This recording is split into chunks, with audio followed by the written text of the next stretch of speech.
The invisible generation. You ever notice how nobody talks about Gen X? Not really. Boomers get blamed, millennials get memed, Gen Z gets analyzed to death, and Gen X? They're just quietly there, paying bills, raising kids, fixing everyone else's mess. Which is weird, because psychologically speaking, they might be the most interesting generation alive ever. Hey winners, welcome back to Easy Psych. Today, we're diving deep into a generation that's often overlooked, sometimes misunderstood, and yet they've profoundly shaped the world we live in. We're talking about Generation X. Born roughly between 1965 and 1980, Gen X didn't grow up in optimism. They grew up in aftermath.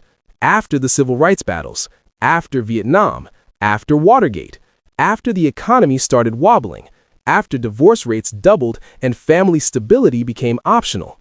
If boomers were raised on "the world is yours" and millennials were raised on "you're special," Gen X was raised on something very different. Figure it out yourself. They were the original latchkey kids. Let that sink in. Millions of children coming home to empty houses, making their own snacks, letting themselves in, watching TV alone until dinner. No helicopter parents, no constant check-ins, no tracking apps. Freedom? Yeah, but also neglect. Psychologists call this forced independence, when kids develop adult-level self-reliance way too early because there's no other choice. It sounds tough and cool in movies. In reality, it wires your brain to believe, don't depend on anyone.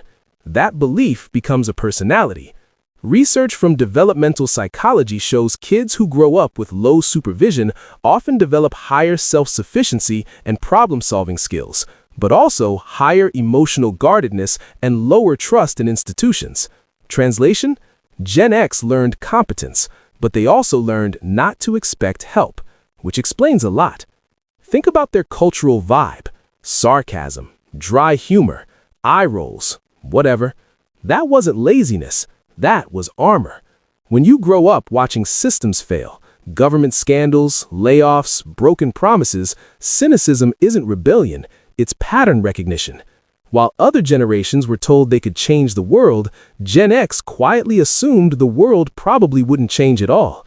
So instead of dreaming big, they adapted, which might be the most psychologically practical survival strategy of all. But that adaptability, it came with a cost. Because when you're the kid who never asks for help, you often grow into the adult who doesn't know how to. And that's where things start getting complicated. The career, the crash, the quiet burnout. Here's something wild. Gen X was the first generation to fully experience the death of the stable career. Their parents had pensions, one company, 30 years, retirement party, gold watch. Simple. Gen X got something else. Layoffs, corporate downsizing, outsourcing, restructuring. In the 80s and 90s, corporations quietly rewrote the social contract. Loyalty stopped being rewarded. You could do everything right, show up early, stay late, be competent, and still get cut on a Monday morning because of a spreadsheet. And imagine what that does to your psychology. There's a term for this: learned economic insecurity. When stability feels temporary, your brain stops trusting the future.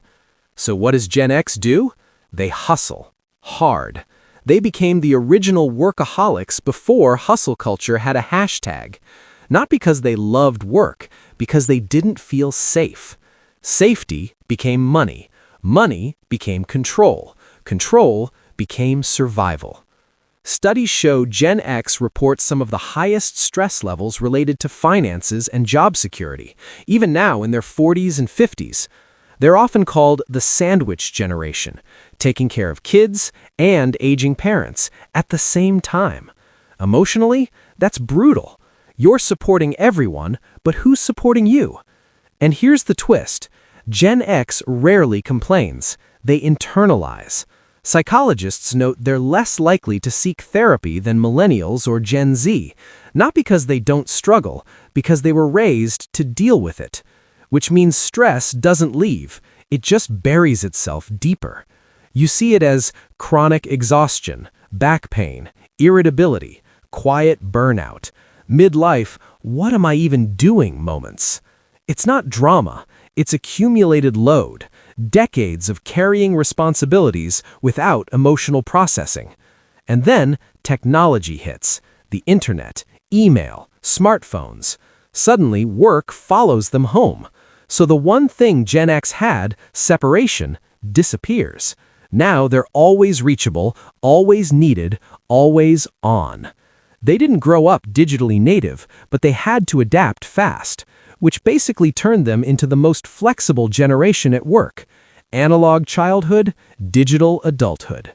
They can talk to customers face-to-face and fix your Wi-Fi. That adaptability is impressive, but again, it's exhausting. Because constantly adapting means you never fully relax. You're always bracing for the next change. And when your nervous system lives in brace mode for decades, something breaks. The resilience nobody sees, and why it matters now. So here's the paradox. Gen X is often labeled apathetic, detached, whatever. But look closer. They're not apathetic. They're realistic. There's a difference. They don't hype things. They don't overshare. They don't build their identity online. They just handle stuff, which psychologically is fascinating because resilience research shows something important. People who grow up with moderate adversity, not trauma, but instability, often develop the strongest coping skills. Not optimism, not blind hope, competence. Gen X doesn't assume things will work out. They assume they'll figure it out. That's quiet confidence, and it shows up everywhere. They're overrepresented in entrepreneurship, small businesses, middle management, practical leadership roles. They're the fixers. When something breaks, call Gen X. They'll duct tape it, Google it, and somehow make it work. But here's the emotional truth hiding underneath. A lifetime of self-reliance can feel lonely because strength becomes identity, and identity becomes a cage. If you're always the strong one, when do you get to fall apart? When do you get to say, hey, I'm tired too? That's the psychological tension Gen X lives with. Capable, but unseen. Responsible, but unsupported. Resilient, but rarely recognized. And now they're watching their kids face new chaos while their parents age, while their own bodies start slowing down. It's a lot. So if you're Gen X and you've ever felt like, why am I always the one holding everything together? You're not imagining it. You were literally trained for that role since childhood. But here's the reframe.